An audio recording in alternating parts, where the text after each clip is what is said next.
survived just to hear it. Its name is Voyager 1, and it left Earth on a mission that, on paper, was supposed to be brief. Swing past Jupiter, swing past Saturn, beam back some photos, then shut down within a few years. A solid but modest footnote in spaceflight history. It swept past Jupiter, photographing a storm-racked world unlike anything seen up close before, then pushed onto Saturn, skimming its rings and the hazy moon Titan, sending home data that rewrote whole sections of planetary science. And decade after decade, the signal kept coming, fainter each time, but never gone. Then came the moment that turned an impressive engineering feat into something much bigger. Over a decade ago, Voyager 1 crossed a boundary known as the heliopause, the outer skin of a huge bubble of charged particles our sun pushes out into the galaxy. That bubble holds every planet, every moon, everything we've ever launched. Crossing its edge made Voyager 1 the first human-made object to truly leave the solar system and enter interstellar space, the vast darkness between stars, and it kept transmitting. For the first time ever, humanity had a live instrument sitting in interstellar space, reporting on territory no telescope, probe, or computer model built from inside our own solar system had ever measured directly. Every earlier theory about what lay beyond the sun's reach had been built at a distance, inferred rather than observed. Now something we'd built was actually out there, listening. Before that crossing, physicists had spent decades building detailed models of what that environment should look like. Not idle guesses, but rigorous, peer-reviewed work checked against everything astronomers could observe from Earth. Nearly all of it agreed. Interstellar space should be cold, thin, and largely calm, a sparse, quiet gas drifting between star systems without much happening. That was the textbook picture, the one baked into every simulation and paper written before a spacecraft actually got there to check. Voyager 1 flew straight into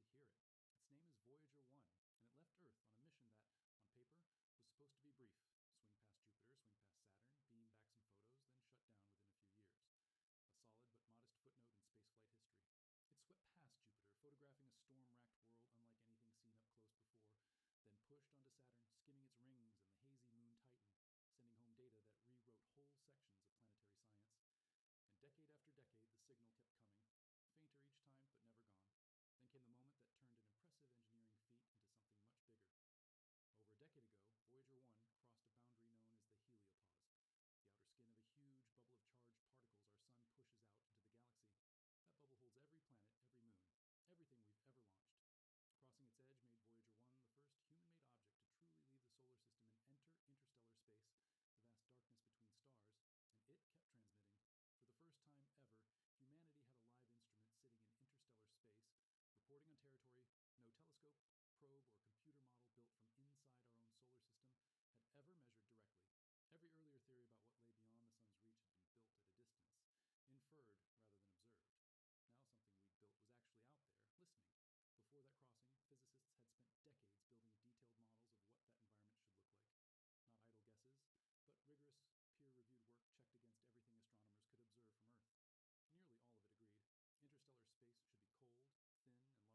quiet zone.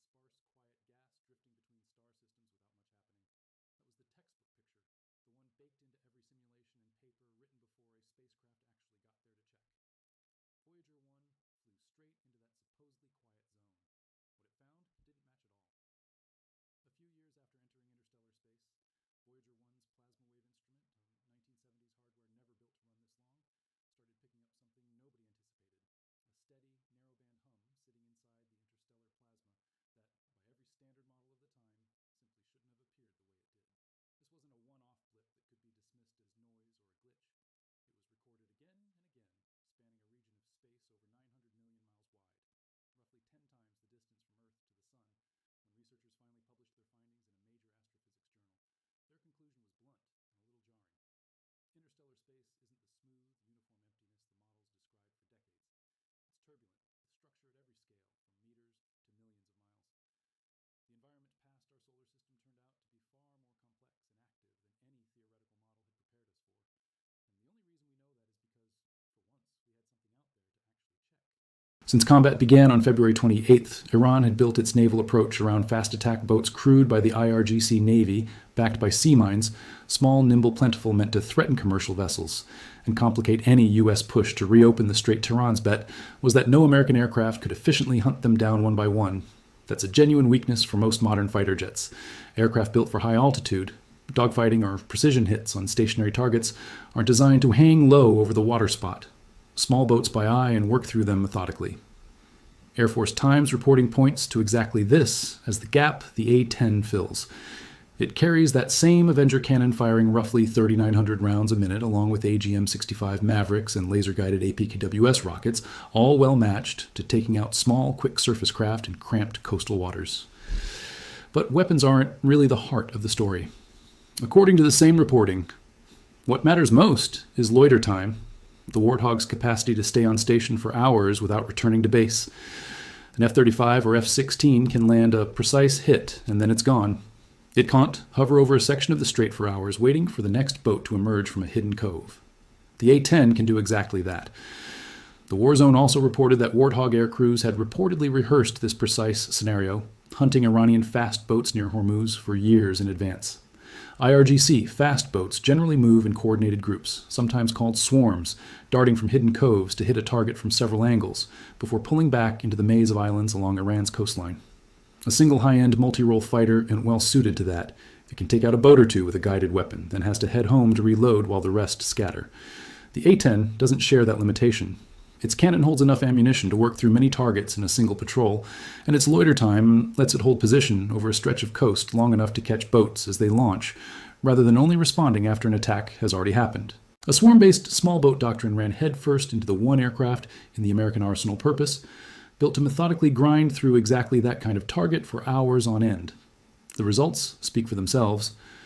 General Kane, appearing alongside Secretary of War Pete Hegseth, reported that U.S. forces had destroyed more than 120 Iranian vessels and 44 mine-laying craft since Epic Fury launched on February 28th, with the A-10 playing a central role.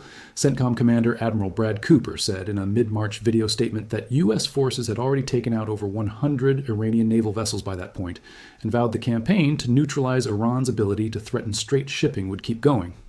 That's a substantial toll, not a footnote. In roughly 3 weeks after the Warthog joined the fight, more than 120 of the small, fast boats Iran had counted on to menace global shipping were gone, a pace that probably caught even the aircraft's Pentagon backers off guard. The A-10s didn't operate alone. AH-64, Apache attack helicopters from U.S. and partner forces flew alongside them on southern flank patrols. Per Flight Global, the Apaches concentrated on intercepting one-way attack drones, the same kind that had already struck airports, energy sites, and American bases across the Gulf. The pairing made sense. A-10 cannons and missiles handled the surface threat. Apache sensors and weapons handled the aerial one, both flying low and both built for close, sustained combat. An aircraft, with the A-10's limited range, can't patrol a fair-off. Choke point unassisted. Stars and Stripes reported that CENTCOM's March 19th. Confirmation of the deployment came with the first official photos of A-10Cs taking on fuel midair in support of Gulf operations.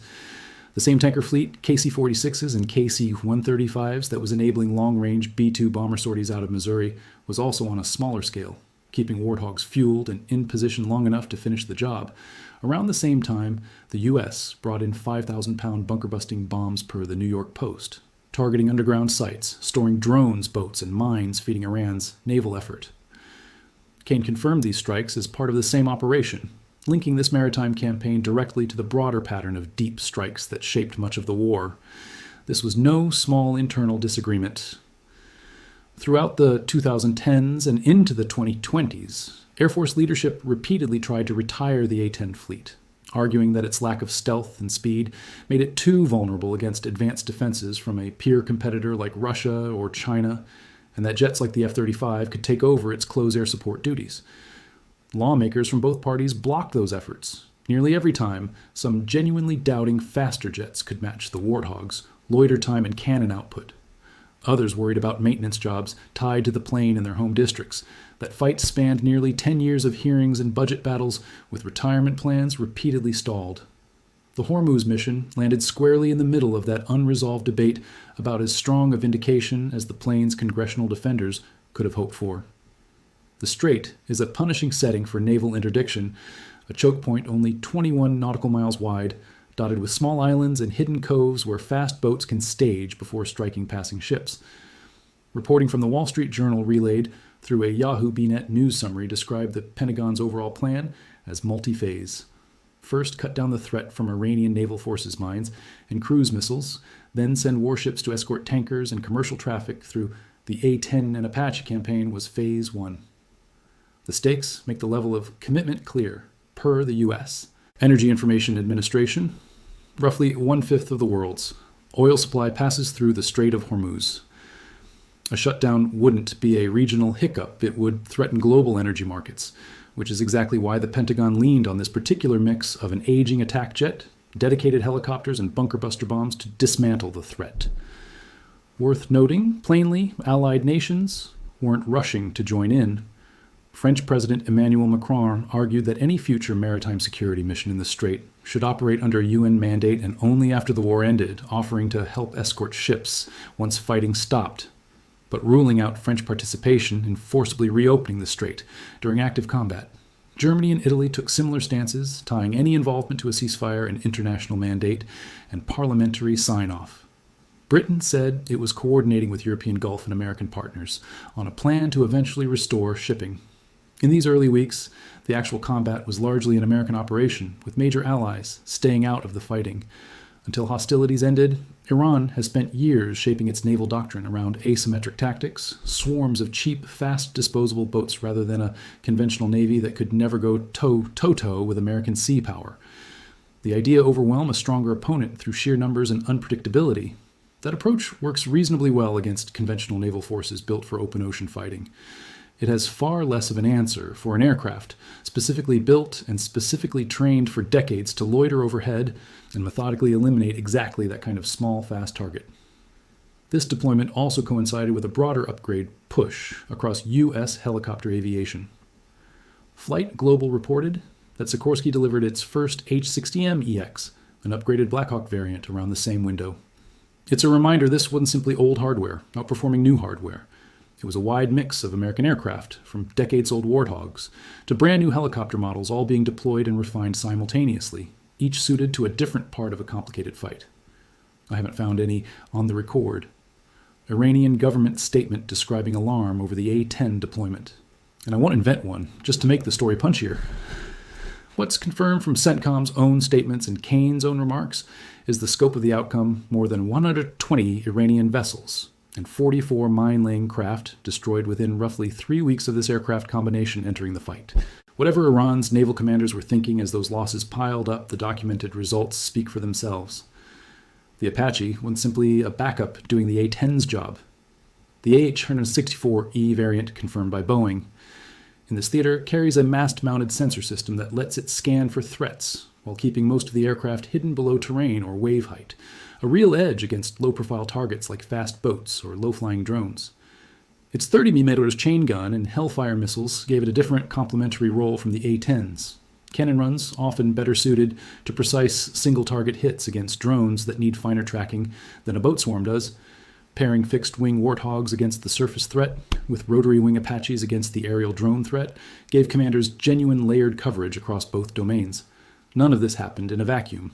It followed the March-worn combat debut of 2,000-pound GBU-31 bunker-buster strikes on Iran's underground missile sites, and ran alongside an already active air campaign targeting Iran's command centers, air defenses, and coastal surveillance. By the time the A-10s and Apaches were flying low over the strait, Iran's ability to track American operations had already been weakened by earlier strikes on its radar and surveillance infrastructure, part of why this particular combination worked as well as it did. There is a financial angle, too. Flight Global reported that the U.S. government approved more than $16.5 billion in potential weapon sales to the UAE, Kuwait, and Jordan around this same period, including air-launched munitions and missile defense systems, as strikes on Iran continued, a sign of how the war reshaped regional defense relationships in real time. One caveat worth flagging, rather than confirming as fact. Flight Global reported that footage released by Iranian state media purporting to show a U.S. F-35 hit by Iranian air defenses contained inconsistencies, suggesting it may have been manipulated. It's a useful reminder to verify dramatic claims from any side before treating them as established fact. The through line here is about matching the right tool to the right problem. Iran built its Hormuz strategy around swarms of cheap fast boats and sea mines, a genuinely tough target for a high-end air force, optimized for precision strikes and air-to-air combat. The American answer was an aircraft the Air Force had spent nearly 10 years trying to retire, paired with Apache helicopters and bunker-buster bombs aimed at the infrastructure supporting the naval threat. Within about 3 weeks more than 120 Iranian vessels and 44 mine-laying craft were confirmed destroyed, according to the chairman of the Joint Chiefs himself. This isn't a story about a secret wonder weapon. It's a story about an unglamorous old aircraft kept alive by Congress against its own service's wishes, turning out to be exactly what this fight required.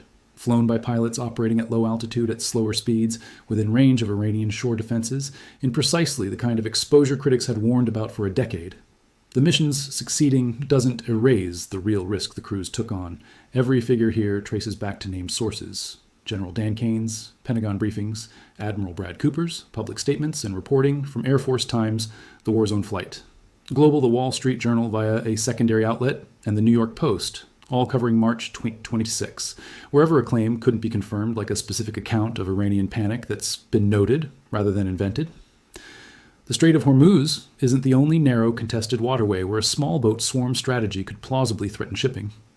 Any nation building its own maritime doctrine around large numbers of cheap, fast, expendable boats now has a real combat case study to consider. An aircraft nobody expected to be decisive in this scenario, working through more than 120 vessels and dozens of mine layers in a matter of weeks. So here's the question worth sitting with. Does this reshape the broader case for keeping platforms like the A-10 in service? Or was this a narrow set of circumstances? A confined choke point where loiter time and cannon fire mattered more than stealth or speed that might not play out the same way against a very different adversary in a very different environment.